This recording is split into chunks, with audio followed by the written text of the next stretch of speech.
Dirk Swart, die Burger, Cape Town. Which economic program do you suggest for South Africa? I got the impression yesterday that you depended on the communist program to execute the redistribution of wealth, which you would like to see. Is that right? Well, I'm happy to meet you. I have got a Cape Townian background as well. I grew up in Stellenbosch and I enjoyed my stay there for a long time.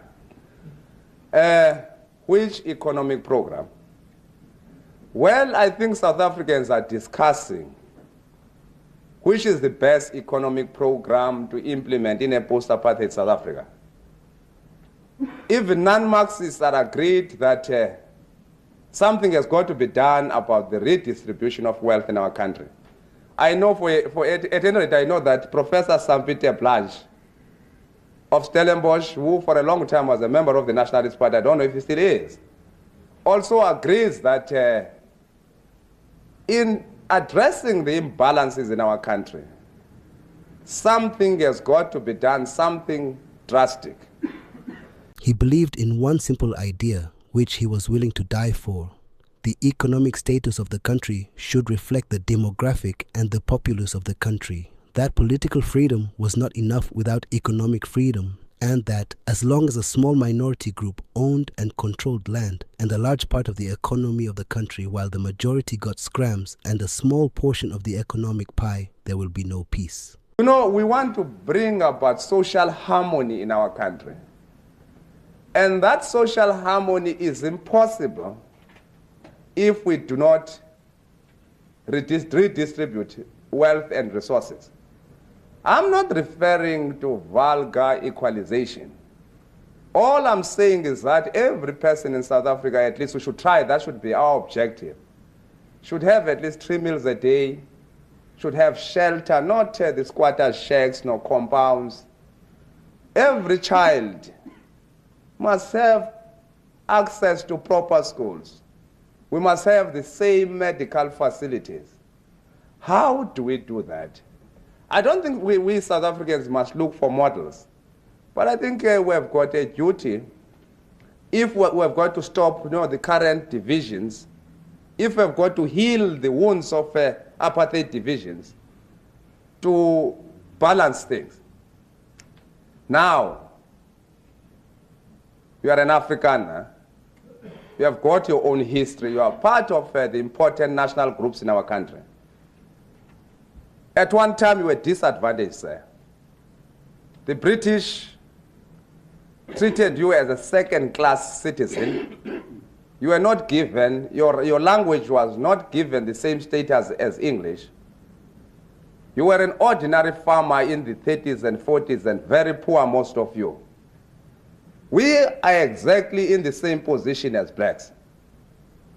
You know, I went back where I was born, where my mother is, as soon as I got into the country. She stays in only one hut. When I had to sleep there, she had to negotiate with neighbors to provide her newly arrived son with some shelter. I'm just using me as an example. Most of us are in that position, most blacks, in the rural areas and in the townships. Now, apartheid has decided not to provide housing for us. Now, you nationalized. It's only now that you are speaking about privatization. You nationalized Eskom, ISCO, SETS. You worked out affirmative programs to uplift the Afrikaner. You helped them with heavy subsidies to buy farms so that they should have land. The ANC says, equally, emerging out of a disastrous situation which has impoverished millions, the state must intervene. We cannot leave it to private enterprise to try to distribute resources. And certainly we want to nationalize enterprises like Eskom, ISCO, SETS. But at the same time we say we are for a mixed economy. And in doing so, we must also take into consideration not to repeat the mistakes of Eastern Europe and Africa, I think we're all agreed about economic growth so that, more jobs should be there. And I'm sure when we nationalize, we shall take that into consideration. But essential services, those things are needed by the people, like postal services, transport, electricity. A government must ensure that, Mr. and Mrs. Average also get a slice of the cake. But we shall allow private enterprise to continue in our country. We shall continue to accept foreign investment. But of course, every government sits down to draw guidelines so that in the final analysis, the operations of conglomerates like Anglo-American, for instance, has committed a crime against our people. I'm sure you have been to the compounds. Despite, the accumulation of profits, the housing they have built for our people is not fit for animals. And the conditions, discriminatory conditions and labor practices are terrible.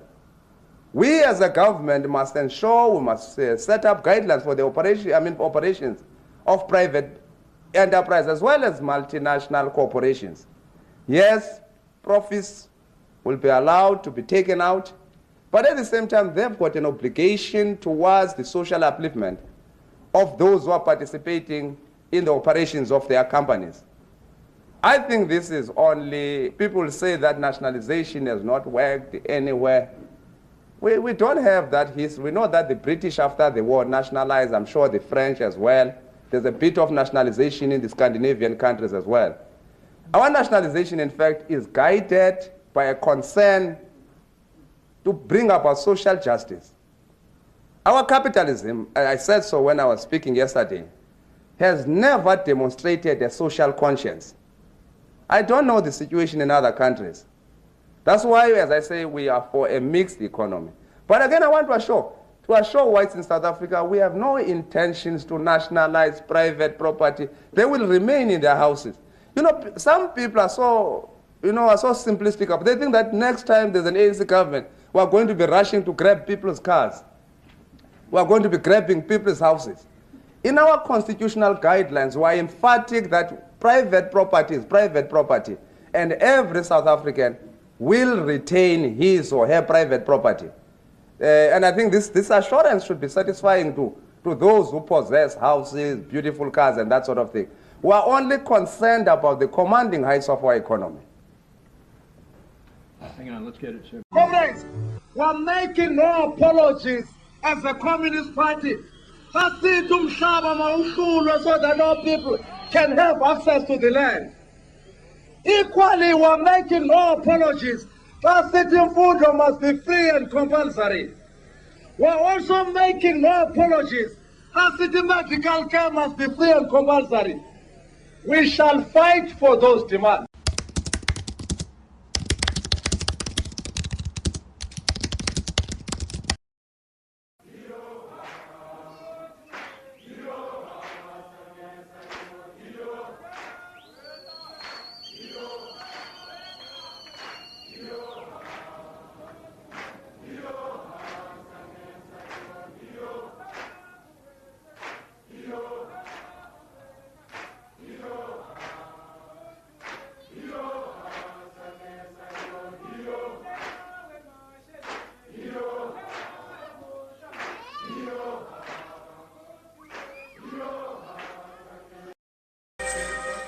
We start this route in Sabalele, the birthplace of Chris Hani. Chris Hani was immensely human, and that was perhaps his greatest quality. As we all know, he grew up in deep rural poverty. And unlike many people, understandably, who came back from exile and from MK camps and so on, he never forgot his origins. I don't mean specifically geographical origins or ethnic origins, but constantly went back to deep rural areas, the kind of areas that he'd grown up in as a young boy.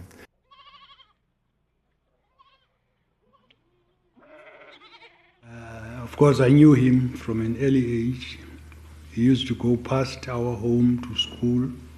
Before he became one of the most recognized political figures in the country, Chris Hani was a child born into a system designed to limit him before he could even speak.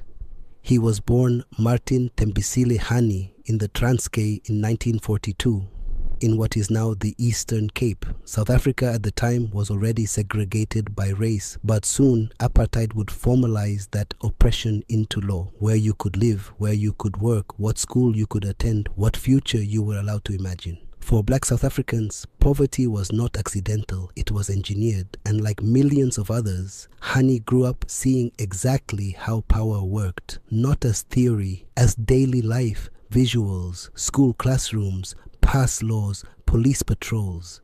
He was known as intelligent, serious, politically aware from a young age, the kind of person who did not simply accept the world as it was. And in a country where obedience was expected, that was dangerous. By the time Hani entered university, South Africa was changing. Resistance movements were growing. The African National Congress had gained momentum. And after the Sharpeville massacre in 1960, many activists concluded peaceful protest alone would not be enough. That generation faced a brutal question. If the state uses violence to preserve injustice, what options remain? For Hani, the answer led him into organized resistance. He joined the ANC and later became involved with Umkhonto We, the armed wing of the movement. This would define his image for years to come. To the apartheid state, he was a threat. To supporters, he was a freedom fighter. To history, he would become both controversial and iconic. Unlike politicians who built careers from podiums, Hani built credibility through sacrifice, exile, risk, separation from home. He was not asking others to suffer while he remained comfortable. He suffered too. This college, or rather the idea behind this college, was to prepare the South African youth, deprived of so many opportunities inside the country, to prepare them to play a role not only in our struggle, but a role in future. Coming to this university, or rather to this college, must be regarded as no less important than being a member of Umkhonto We siZwe. And I want comrades to say a few words about Umkhonto We siZwe. Comrades, we must not romanticize Umkhonto We siZwe. The government of the day has been enveloped in a wave of scandals. These include evidence of rampant corruption and their central involvement in the war against our people. This government has stumbled. From the trust feed massacre to the development aid scandal, from the Shanghai release to the brutal assassination of Matthew Goniwe, from Infogate to Inkatha Gate, so many gates. Now is the time for the exit gate for this government. Any government in the civilized world implicated in so many scandals would have been thrown out of office by now. They must go. Politics often rewards performance, the right speech, the right suit, the right connections. But Chris Hani's appeal came from something harder to manufacture. Many ordinary South Africans believed he meant what he said. He spoke directly, he criticized complacency, he challenged elites, including those inside his own movement. And in liberation politics, that mattered, because by the late 1980s, apartheid was weakening, but a new fear was rising. What if freedom arrived and only changed who held power? What if a political victory did not become an economic one? That fear made figures like Hani powerful. He represented impatience, not patience with poverty, not patience with excuses, not patience with leaders growing comfortable while communities remained desperate. To workers, he sounded like accountability. To the poor, he sounded like urgency. To young people, he sounded like someone who still remembered why the struggle began.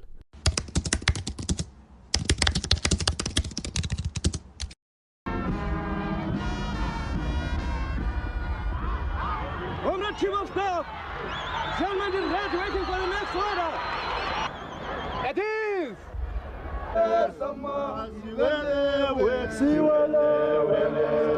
Morning, comrades! Certainly from a military point of view, he was our opponent. So the image of a terrorist was quite firmly planted, a ruthless man who was prepared to go to any length to achieve his aims. And I think a lot of people had that sort of preconceived idea of that was Chris Hani, that was his image. I'm very optimistic, and my optimism is not based on what negotiations, on what is happening to negotiations, but my optimism is based on the mood of the people on the ground. Their confidence, their militancy, and their impatience with apartheid. I think our people have decided that we are going to dismantle apartheid. And I think that is what causes optimism. Optimism is based on the fighting militants of the people. I think for me it's really material what de Klerk does ultimately. The people will have a democratic South Africa. And I think no armed force or whatever can stop this process. I think we've reached a situation in South Africa where we are no longer prepared to live under apartheid. And we are ready to make whatever sacrifice to get that democratic South Africa. Popularity brings admiration, but in unstable times, it also brings enemies. Chris Hani alarmed different groups for different reasons. To far-right extremists, he represented the defeat of apartheid. To hardliners, he symbolized revolutionary change. To nervous elites, he represented pressure from below. And to anyone hoping the future would remain comfortable for the already powerful, he represented uncertainty. South Africa in 1993 was tense, armed, emotional, and fragile. It would not take much to ignite it. We hate de Klerk. We hate apartheid. We hate capitalism. And we shall continue doing that until we defeat this government. By 1993, Chris Hani's popularity was enormous among the youth, among workers, among many ordinary citizens who felt seen by him. Some believed he could one day become president. Others believed he never needed the top job to shape the nation. Influence can matter more than office. A leader who commands trust inside a movement can redirect priorities, discipline factions, and challenge compromises. And Hani had something many politicians spend entire careers chasing: credibility. He had paid a price for the struggle. People knew it, and they listened because of it. I spent more than 27 years in MK. I'd spent the best part of my life in an armed struggle against this regime. I didn't sleep when our delegation was locked with de Klerk negotiating. I was waiting for the outcome. When there was that press conference early in the morning announcing the suspension of military activities, I felt like crying. I'm one of the people who have seen comrades dying, both inside the country and outside the country, in the struggle against the regime of terror in Pretoria. I know the names, I know the faces. I know how these young people put aside everything in life to concentrate in the fight against white domination. By April 1993, Chris Hani had become more than a political figure.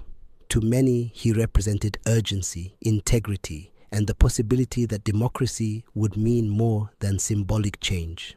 But South Africa was still unstable. Violence had not disappeared. The old order had not fully gone. The new order had not yet begun. And in moments like these, one event can push a country in either direction, toward unity or toward collapse.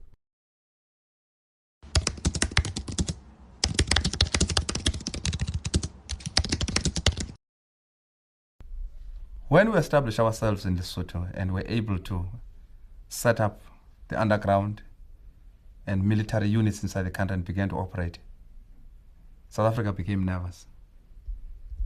They decided to eliminate me in 1981 by sending an agent to plant a bomb under my car. That attempt was abortive. Then they made 2 other attempts to get me killed. In 81, rather than 82 or 81, I'm not sure, they sent units of the SADF to go and kill as many of our people inside the suit, including refugees. Because their intelligence was faulty, they thought that I was in the country. They tried to attack the flat where I used to stay. But just a flat away from my own, they attacked, convinced that I was in that flat and killed the locals. So this was a measure of desperation. It was not only in Lesotho. They went across Mozambique and killed refugees, and a few of our comrades, they went into Botswana. They were crazy. A man like the late Chris Hani had to be the target. On the 10th of April, 1993, I was 12 years old. It was now night time. I think we got there around 7. I remember seeing so many black faces lined on the streets, singing. They were not doing anything else. They were not shouting, they were not screaming, they were not even doing, just singing. So solemnly and sad. And I remember as we drove up our driveway, I remember looking down to my right and seeing blood and someone taking me quickly away.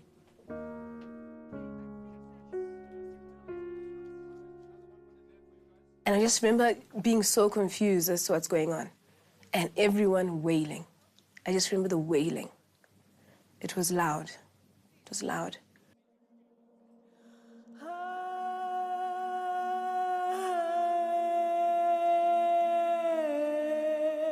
I kept on thinking, this is a worse joke. It's a horrible joke. He's alive. It's impossible. Giants don't get killed. Never mind Chris Hani, the leader. They killed my father.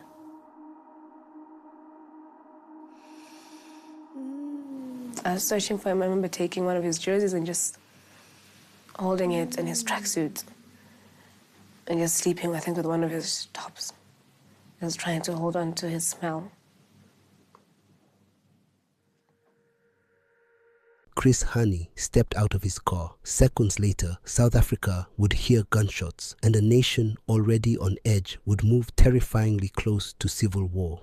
Shot dead by a white racist. I went over the house and I saw Chris. He was lying there, clutching a newspaper, and I think he was dead. Houses were set alight and looted. Public rage tore through the country. Many blacks lost patience with a peace process that seemed endless. This is the sort of high-profile assassination most South Africans had always feared. In such a political powder keg, the consequences are potentially terrifying. Jeremy Thompson, ITN, Johannesburg.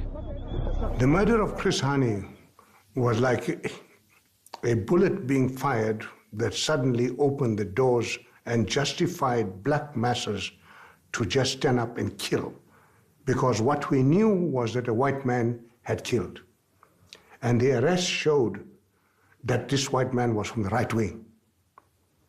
And at that moment, we were sitting at the point where the country could go into conflagration. I was very worried that it might result in widespread violence, and also that it might disrail the negotiations, which were at a crucial stage.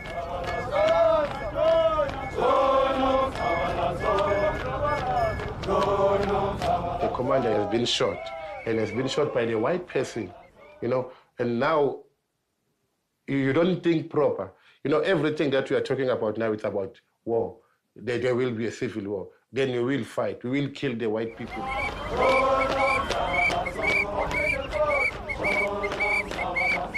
So we heard this over the police radio. It was a massive thing. This was a major leader of the black people at the time that had been assassinated by a white man, So it was like, oh man, we're going to be working overtime from this point on, A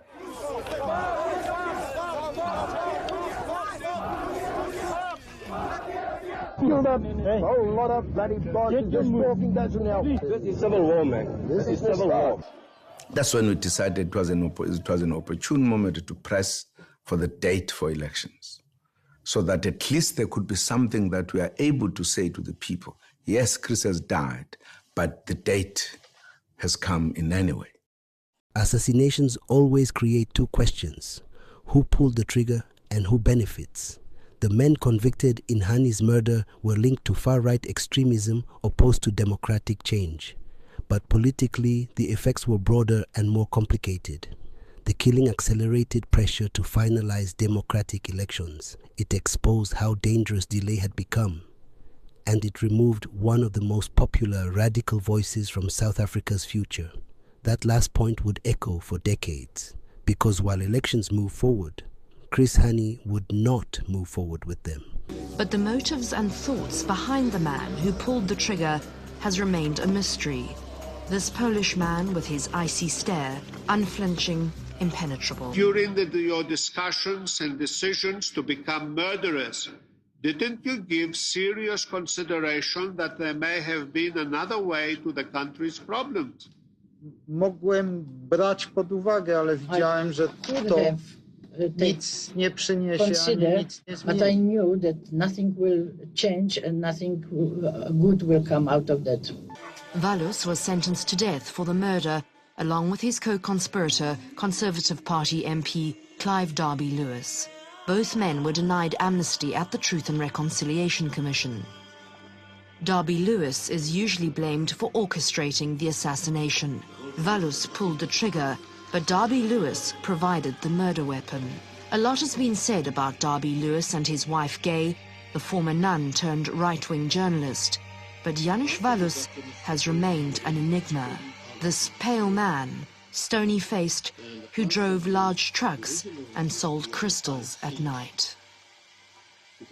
At that moment, the official president of South Africa was still F.W. de Klerk, but the moral authority of the nation was increasingly elsewhere. Nelson Mandela addressed the country. Calmly, firmly, he appealed for restraint, for unity, for discipline. He understood the danger instantly. If anger consumed the streets, the transition itself could collapse. If communities turned on one another, the coming democracy might be born in civil war. Mandela's address is widely remembered as one of the defining moments of the transition, because in the vacuum created by Hani's death, leadership had to arrive immediately. I would say for 36 hours it was definitely a tipping point. It could have very easily moved us over the edge. And everything was so very sensitively balanced that a major impact like this could have taken us completely out of the possibility of a peaceful solution. We want an election date now. Mandela told the white government bluntly there could be no more delay. He needed them to agree a date immediately for free elections. Only that could halt the slide. He then appeared on television at immense risk to his own public credibility to make a dramatic appeal for calm.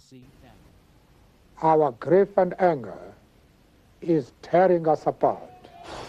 He knew the public mood was turning against reconciliation, but still he spoke of the white woman who had tipped off the police about the killer's identity. A white woman of Afrikaner origin risked her life so that we may know and bring to justice this assassin. Mandela had the authority from within himself. He had the inner conviction to do the right thing that would actually confirm his leadership. And that was a perfect moment where he did it. The government committed to elections. Democracy was now only a matter of time. It had a date.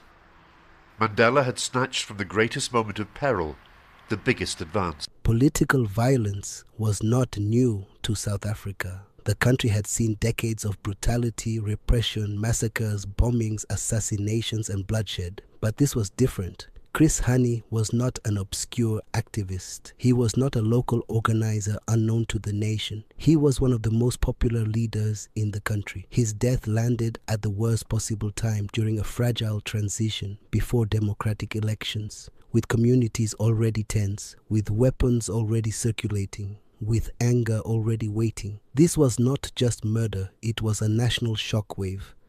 All of us to stand up so that we can, for the last moment,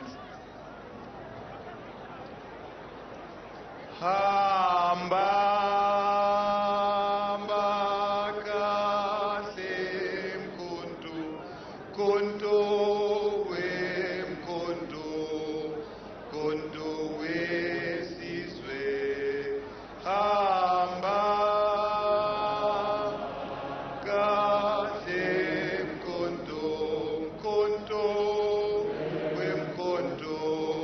Umkhonto We siZwe, thina bantu bomkhonto sizimisele ukuwabulala wona la mabhulu thina